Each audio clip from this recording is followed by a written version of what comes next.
The desire to overcome death is nothing new.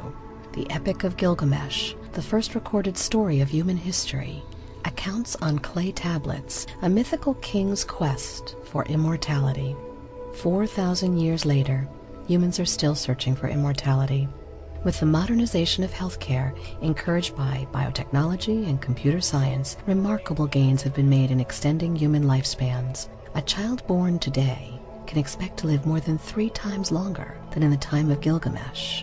Stem cells, caloric restriction, cryonics, nanotechnology, and transhumanism have become the watchwords of our era. Perhaps with the accumulation of these accelerating advancements, we are indeed on the verge of a complete reversal of the biological aging process, regenerative medicine in our lifetimes. And if so, if we are able to overcome aging and then live forever, what would this mean for religion? What would this mean for governments and social systems which rely on a noble and timely death? Perhaps once we've conquered aging, we'll no longer even wish to stay as vulnerable humans. Perhaps we'll expedite our progression from immortal beings into cyborgs and then to completely post-human entities. But now there are more pressing questions. What about the environment? Oppression by the wealthy over the poor? The problem of overpopulation? What about boredom with a life that stretches out forever? And even more ominous, what if the universe were to end itself in a whimper, a long, expanding heat death into the infinite? If so, what's the point in trying to live forever anyway? While it's impossible to answer all of these questions within one documentary, we can provide a glimpse, a brief snapshot in time, from the voices of the visionaries at the forefront. Join us as we take this amazing journey, exploring life extension, an Immortality Institute film.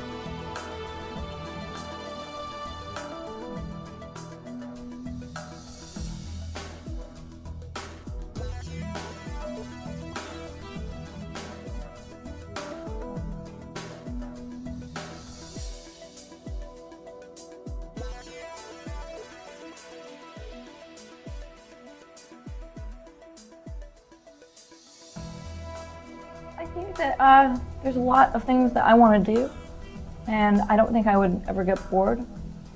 I really value life. I love life, and I don't want it to end, ever. I don't want to put a limit on the number of years or centuries or millennia that I want to live. There may come a time in my life where I don't want to live anymore, but that's not right now. I don't want to have a limit. At some point, humans would be able to take care of all of our medical problems. I just never thought it would be possible in my lifetime. And now, for the first time, I am seriously thinking that it could be possible in my lifetime. Actually induced trance, really, where we have convinced ourselves of this absurdity that aging is actually a good thing. You know, that's all it is, it's a trance. It's my job to wake people up, and the only real way to do it is to present actual factual information. In other words, to do experimental work in the laboratory that shows incontrovertibly that aging can be very dramatically altered. And the oldest person in the world that we know of who's been documented by the Guinness Book of Records is named Jean Calment, a French lady who died at the age of 122 in the year 1997. But we see now that we have tools to attack the problem, and if we fail to do so, we're going to die. And the next generation, or the next generation after that, will wake up and see it, you know, and they will be the benefiters. And the burden is upon us, the people that know, you and I, that know, you know, we have the responsibility because we know that the average citizen or the average population don't know what we know, and so they don't have that responsibility. But we need to, you know, we need to enlighten enough people to make an effect while we can, so we can benefit ourselves and all the people we care about. You may hit 85 or 90, you know,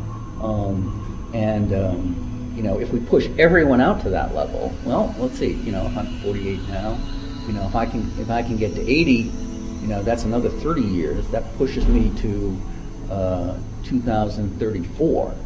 And if we don't have robust, really pretty robust stem cell technology, even beginning nanotechnology by 2034, I would be very, very surprised.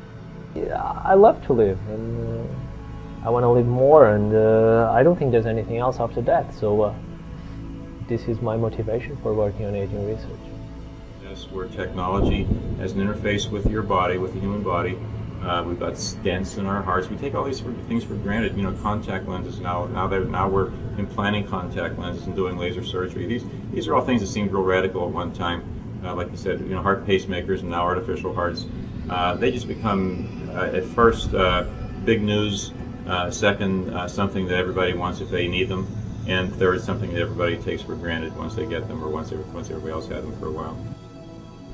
It's very frustrating that none of these super rich superheroes have decided to focus on what's really of long-term importance to the human race and to intelligence on Earth, which in my view, the two most important things right now that anyone can work on are probably human life extension and artificial intelligence.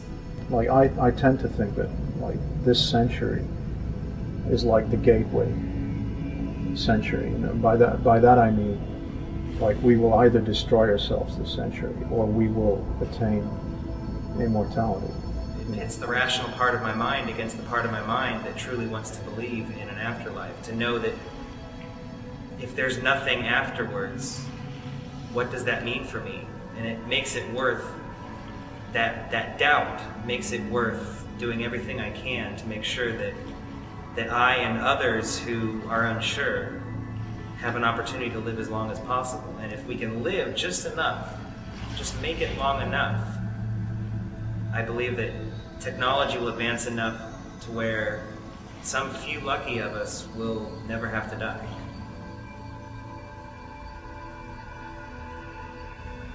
It's not a matter of whether there will never be life extension, because I don't think that they're ever going to be able to forbid life extension. It's a matter of how aggressively we pursue it. And I think Nick Bostrom's recent fable of the dragon, puts this very clearly. If you see that there will be a time when negligible senescence or completely delayed aging is possible, and you see a time when all the diseases that kill people today can be cured, then it's not a matter of that this future's never going to get here. It's that all these people are going to die unnecessarily. If we could get it 20 years sooner, all these people would be saved. You have to raise the legitimacy. We had done over 10 or 15 years, had brought up homosexuality and made it a legitimate issue for discussion. And I think that's what's going on now with the immortality issue, is that here and there they're getting coherent people or people of increasing stature coming out and saying, why not? Why shouldn't we try to have at least extreme life extension, which would create less. Somehow when you say immortality, remember that the Greek gods were called the immortals. So in a way, when you start saying that you're an immortalist, it's almost like, once again, in the interest of saying, you're a god. You're claiming to be God. Wow. I mean, talk about blasphemy big time. Mainstream phraseology of life extension, and life extension is a mainstreamable version of immortality.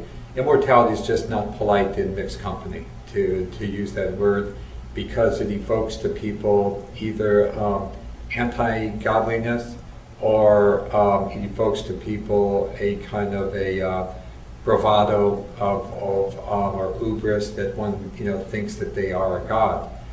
In fact, in my experience, immortalists don't think of themselves as gods at all. They think of themselves as mere mortals that want to enjoy learning and loving forever. And that's all I think immortalists see in the word immortality. They don't get into all the other definitions. If you ask a medical professional now, when is someone dead? They will say, well, no pulse, no respiration, no brain activity. Then you say, but you resuscitate people from that condition all the time, don't you? Well, yes, we do. Well, then they couldn't have been dead. Well, no, they weren't, because they weren't pronounced legally dead. So it's just a legal fiction as far as I'm concerned.